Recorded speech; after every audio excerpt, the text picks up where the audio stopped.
Mister Arnold جو فلسفے کا استاد تھا علامہ اقبال علیہ رحمہ کا، اس نے ایک کتاب لکھی تھی پریچنگ آف اسلام.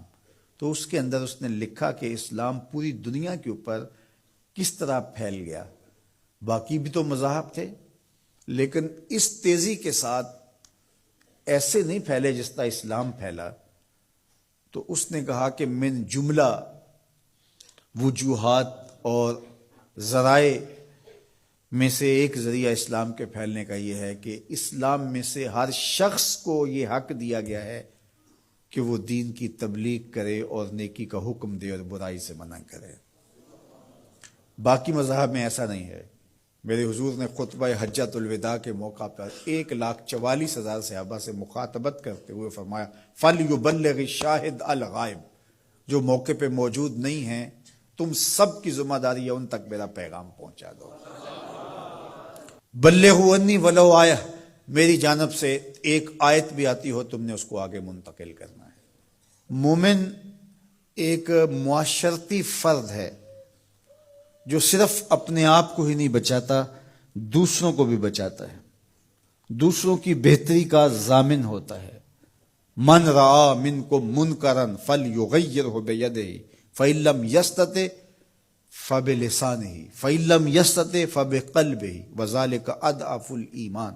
فرمایا تم میں سے اگر کوئی شخص برائی ہوتے دیکھے تو ہاتھ سے منع کرے، اور اگر ہاتھ سے منع نہیں کر سکتا تو زبان سے روکے، اگر زبان سے بھی نہیں روک سکتا تو دل سے برا جانے. وذالک اضعف الایمان، اور یہ کمزور ترین ایمان کی علامت ہے کہ وہ دل سے برا جانے. اسے کم از کم زبان سے منع کرنا چاہیے. کوشش تو ہو کہ ہاتھ سے منع کرے، لیکن آج کل وہ کہتے ہیں جی اب کسی کو کہنے کا زمانہ نہیں رہا. کسی حد تک یہ بات سمجھ میں آتی بھی ہے کہ آج کسی کو اگر کہیں تو وہ الٹا ناراض ہو جاتا ہے، بلکہ کسی کی اولاد کو کوئی تربیتی بات کہیں تو والدین آگے کہتے ہیں کہ تمہیں کس نے حق دیا ہے. تو یہ بات اپنی جگہ پہ، لیکن کیا ہم اس سے کسی کو کہنا چھوڑ دیں گے؟ طریقہ کار خوبصورت ایسا رکھیں کہ جو حالات کا متقاضی ہو کہنا نہ چھوڑے. بعض کہتے ہیں کہ جی سانو کی لگے اپنے گھر میں کوئی چھاج بجائے یا چلنے. یہ دور نہیں رہا، زمانہ نہیں رہا کسی کو کہنے کا. اگر اس فلسفے کو تسلیم کر لیا جائے اور یہ طے کر لیا جائے کہ ٹھیک ہے، تو پھر برائی سے منع کون کرے گا اور نیکی کا حکم کون دے گا؟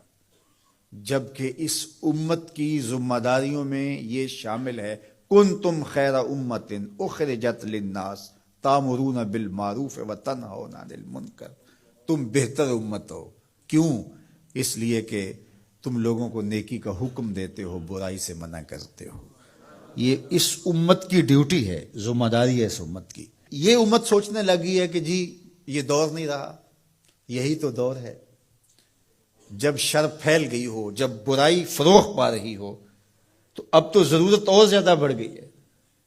جتنا اندھیرا گہرا ہو جائے اتنے ہی تو چراغوں کی ضرورت ہوتی ہے. اور ہم یہ فلسفہ تراش کے اپنے نفس کو مطمئن کر لیا کہ یہ دور نہیں رہا کسی کو کہنے کا.